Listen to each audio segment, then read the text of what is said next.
सभी भाइयों को राम राम। सबसे पहले मैं आप सभी भाइयों का धन्यवाद करना चाहूंगा, क्योंकि जिस तरह से आप लोग अपना कीमती समय निकालकर मुझ जैसे साधारण व्यक्ति को सुन रहे हैं, मैं पूरी कोशिश करूंगा कि आपको कुछ न कुछ देकर अवश्य भेजूं। आपका और मेरा रिश्ता खाली सच का है, इसके अलावा हमारा कोई रिश्ता नहीं है। एक बात मैं आप लोगों के बीच में पहले स्पष्ट कर देना चाहता हूं, मैं कोई विचार रखने नहीं आया हूं, ना ही मुझे मेरे विचार आप लोगों के बीच में रखने हैं, क्योंकि हो सकता है हम सब लोगों के विचार अलग अलग हो सकते हैं। धन्यवाद। यहीं से मैं अपनी बात शुरू करता हूं। अगर संविधान बराबर है, सबके अधिकार बराबर हैं, तो किस नियम के तहत यह थोपा गया? आप किसी भी चर्च में चले जाइए,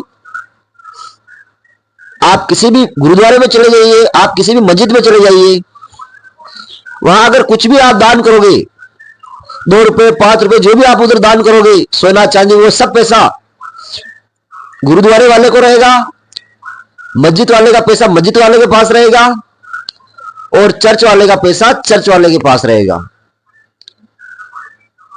हमें आज दिन तक यह समझ में नहीं आया, अगर संविधान में सबके लिए समानता है, संविधान सबके लिए बराबर है, तो फिर हमारे साथ भेदभाव क्यों? अगर मैं मंदिर जाऊंगा, मंदिर में पैसा चढ़ाऊंगा, सोना चढ़ाऊंगा, चांदी चढ़ाऊंगा, तो सरकार का आदमी आएगा और वह लेके चला जाएगा।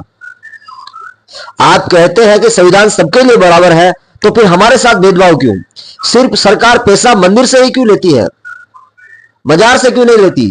गुरुद्वारे से, चर्च से क्यों नहीं लेती? इसमें तो कोई हिंदू मुस्लिम नहीं है। ऐसे मुद्दे आप लोग नहीं उठाते हो, हम लोग ऐसे मुद्दे कभी नहीं उठाते हैं। अगर हम एमएलए भी चुनते हैं, तो उसमें भी यह ढूंढते कि ये मेरी जाति का है कि नहीं। अगर विधानसभा चुनाव हो, तो कम से कम उस व्यक्ति में पुरुषार्थ होना चाहिए। उसमें भी हम लोग जाति ढूंढते हैं, मेरी जाति का है कि नहीं, कौन सी जाति का है। यहां पर जाति विशेष नहीं है, यहां पर आदमी पुरुषार्थी होना चाहिए, सच बोलने की ताकत होनी चाहिए उसके अंदर।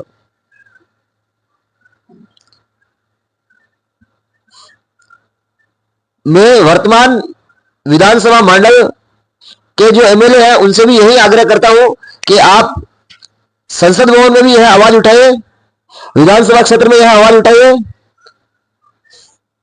यह आपकी जिम्मेदारी है। हमने आपको इसीलिए चुना है कि आप आगे जाकर हमारी आवाज उठाएंगे।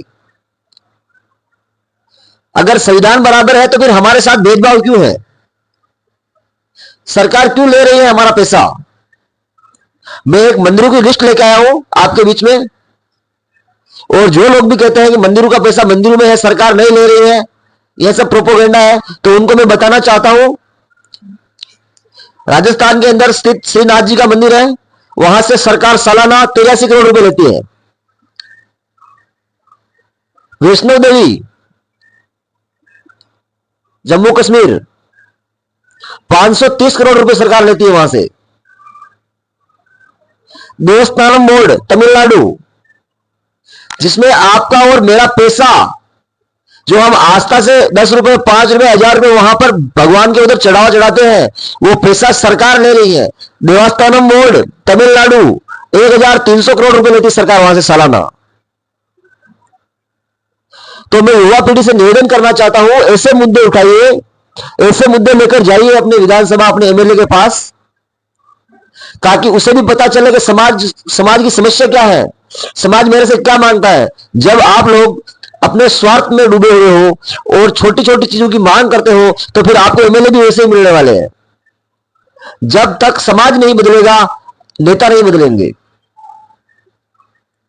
नेता के पहले समाज को बदलना पड़ेगा, समाज को अपने छोटे छोटे स्वार्थों को त्यागना पड़ेगा, निस्वार्थ होकर राष्ट्र के प्रति आवाज उठानी पड़ेगी।